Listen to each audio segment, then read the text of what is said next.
Association. With a week to go until the start of training camp, there remains a $14 million gap in contract talks between restricted free agent Tristan Thompson and the Cavaliers, sources told our Brian Windhorst.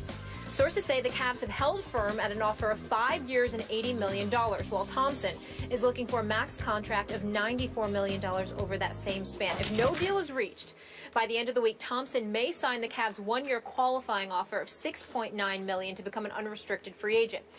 So his agent, Rich Paul, told ESPN last month that if Thompson signs the one-year qualifier, he will not re-sign with the Cavs long-term in 2016. Stephen A., what's going on? What's going on is this.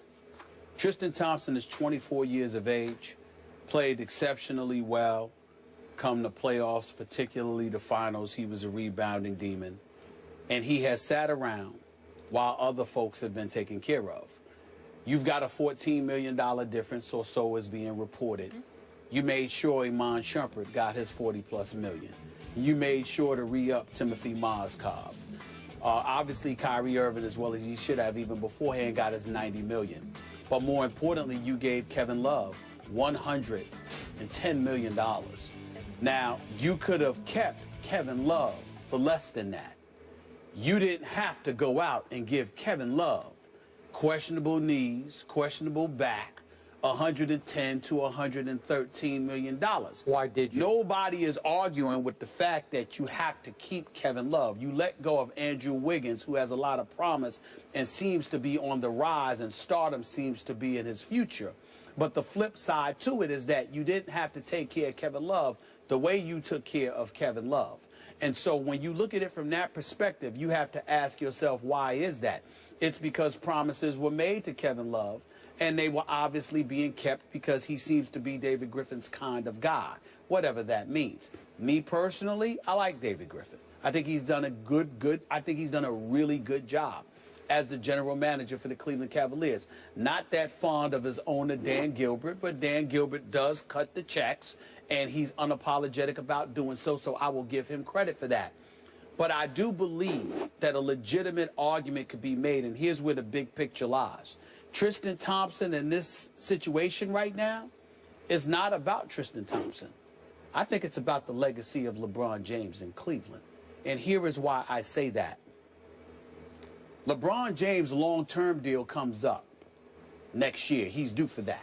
No matter what max dollars he's getting for this upcoming season, what max dollars he got last season, they clearly still had enough money to take care of Tristan Thompson. You just got to pay more with the luxury tax, okay?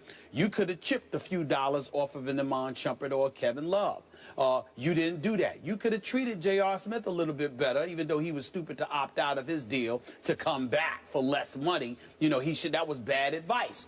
But when you look at it from the Tristan Thompson perspective, the kid is 24 years of age. He's a rebounding demon. He defends. His offensive skills continue to improve. The upside exists there. Plus, you have paid Love. You've played Shumpert. You've paid Mozgov. And on top of it all, you still paid Anderson Varejao, who is older now, who isn't healthy and whatever.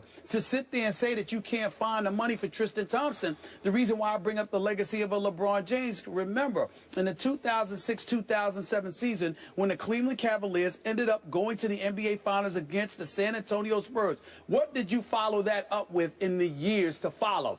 There was a Wally Zerbiak on the team, a Joe Smith on the team, you know, an over-the-hill, no disrespect whatsoever, because Stephen A. loves Big Ben Wallace. But Ben Wallace, after he was gone from the Detroit Pistons, that wasn't the same Benny Wallace that was in Cleveland. Shaq, you know that's my man, when he was all said and done, and he was on the verge of retiring. These are the kind of things that you're the Cleveland Cavaliers, and you have allowed to happen to LeBron, which precipitated his exit the first time around. So here you are now, you've got Kyrie Irving, all right? You got Tristan Thompson, and you are giving them problems? This is the kind of situation that LeBron points to. And I'm telling you right now, you heard it here first. I'm going to say it again. I warned the city of Cleveland, Ohio, back in 2007. Go look up the interview. They had me interviewed in Cleveland on the radio station in Cleveland, Ohio. And I said to them then, he's leaving. Do not doubt this. He's giving you 3 more years, and then after that, he's gone. And what happened 3 years later? I broke the story that he's going to South Beach and was crucified for 2 weeks until it came to be true. I am telling y'all again, LeBron did not promise to stay in Cleveland for the rest of his career. He promised that he was committed to coming back to delivering an NBA championship. Cleveland is one of the favorites this year. If they win this year and he's still having problems with this organization, don't be surprised if he leaves again. I'm not promising you he will leave. I'm telling you LeBron could end up leaving again because of the personnel moves you do make and you refuse to make. I said it before. I'm saying it again. Listen if you want to. Okay, I'm not sure what all that had to do with Tristan Thompson. It has everything to do with Tristan Thompson because he's not happy about the fact that they haven't taken care of Tristan Thompson. And then Rich Paul is saying that Tristan Thompson may leave after this year if he's forced to sign the 1-year tender. But, so but the you're point saying is that if they win a championship, he would leave. Right? Okay, well, that would be a really good thing for Cleveland, right? I mean, that would be a big thing if they won a championship. Well, they would win a championship, of course, because he's committed to delivering a championship back to the city of Cleveland. Okay. But if you're going to show an unwillingness to keep young horses in place, okay, and instead bring guys or sign guys to $110 million with questionable knees and questionable backs and stuff like that, you now have a problem that he doesn't want to stick around and deal with. So the Tristan Thompson thing is important because LeBron wants to keep that guy. People like yourself, me, and others in the NBA community see nothing but upside with this kid. Oh, I love it. And not only that, he changed the way they play basketball. You can't justify not paying him if you paid the other guys. Had you not paid them, that would be different. But to not pay him and to pay those other guys, you got a problem. Okay, we're almost out of time, so we might have to save this for another day, but my issues are twofold with this salary structure here. I have no idea why you gave Kevin Love that much money. He's not worth that much money. I think that Tristan is worth $94 million and will be over the long haul. But I still can't, we probably don't have time to get into this. I don't know why LeBron would take the max. I keep telling you, Tim Duncan, coming off one of his best years ever, is making $5 million this year. LeBron's making 23. LeBron can make God knows how much money off the court. Why would he insist? I know it's a principle thing with the Players Association, that he's got to set the tone from the top. I get all that. But if you really want to win more rings, you take half that and make sure that Tristan, represented by your representative, is taken care of. Last point on this matter. You can make that argument like you made against Kobe because you're talking about going outside to bring another player in, and your cap comes into consideration then. With LeBron and the Cleveland Cavaliers, that's not relevant because you're talking about keeping your own player. And because you're keeping your own player, it's this an issue of the luxury tax number, which is offset by the money LeBron brought into the organization by his return. So you can't use that. Okay, but remember, San Antonio has the same issue with trying to keep a Kawhi Leonard, right? Yes. And they said, well, we can keep Kawhi because Tim has taken only $5 million this year. Guys, I'm sorry, I got to cut you off, but we might be able to readdress this either or later today or further in the week because there's so much to get into. More First Take after the break. We'll be right back. About the Yanks. I'll admit it, I'm concerned. Teixeira can't seem to get healthy. Sabathia is not what he used to be. The combination of those two things, along with the inconsistent play of a few of their guys. I mean, 1 minute, Beltran is smacking 3-run home runs against the Mets. Another minute, he can't get a hit against the Blue Jays. I'm concerned about it. It's not over yet. I haven't given up.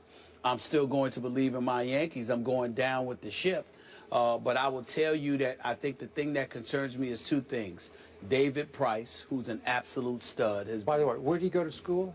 Oh, yeah, Vanderbilt University. I love Price. Yeah. But I would tell you, I love Price, but I would tell you this. His level of production since he has arrived in Toronto has been Cy Young material. And when you combine that with the fact that Toronto has been doing what they've been doing without the services of Tulowitzki, I mean, I remember when Toronto lost a game, Boston came back on them the other night in the top of the ninth. I give Toronto a lot of credit. They've been hanging in there, and David Price has been an ace. We'll see what happens tonight with Severino pitches for the New York Yankees, and Ivan Nova goes after that. I still think the Yankees can win 2 of these 3 games. Then they'll only be a game and a half back. So the jury is still out, but I'll admit that I am a bit concerned. Your Yankees should be ashamed of themselves if they can't catch the Blue Jays after the Blue Jays lost the primary reason I picked the Blue Jays to beat. Yes. He's gone. I got a Romo-like bad break. He cracked his shoulder blade. They still got Donaldson and Batista and Price. I know, but Tulo, remember, everything changed when he walked in the door. And now they're 4-4 since he's been gone, and there's no timetable for him to come back. So all of a sudden, you got the greatest Cowboy-like break. You got my Blue Jays. They're reeling without Tulowitzki. You can't catch them. What's New York doing? Listen, Another sport. You got Encarnacion. He's been doing well for them. Plus, Russell Martin is somebody who used to catch for the New York Yankees, so he kind of knows what they do, how they do it. So that certainly helps as well. The Yankees that are at decided disadvantages, particularly without Teixeira, I recognize that, but they're still in the thick of things. They took 2 or 3 from the Mets last weekend. I'm not giving up on my New York Yankees. The jury is still out. We'll see what happens. Well, why don't you just go ahead and say they're going to win the East? Well, I'm worried about them right now. I thought they were going to win the East. They had a 6.5 game lead, and they lost it in 13 days. That's correct. For crying out loud. Because of the additions starting with Tulowitzki that the Blue Jays made. But again, I think it's the addition of Price. How about that? Price is a stud. He's only got one. He's got like 9-1 since he arrived. He only gets to play every 5 days, right? They got some bats, and we know they were scoring runs before Tulowitzki arrived. But now it's even more lethal, and you've got Price shutting people down. And obviously, when you've got a great pitcher like Price, it infuses the rest of your pitching staff, at least to some degree. So we understand what's going on with Toronto.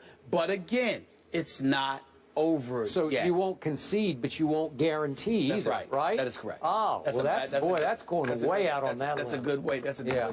See, I haven't backed off my Cowboys. I'm still saying, here we come Super Bowl, what? right? That's because you are a Cowboy. Oh, okay. I'm not a Toronto Blue Jay. Ride 'em Cowboy. All right? All right, they face off tonight, you guys, in a crucial AL East clash. A-Rod and the Yanks taking on the Blue Jays. That is tonight at 7 p.m. Eastern. More First Take in a minute.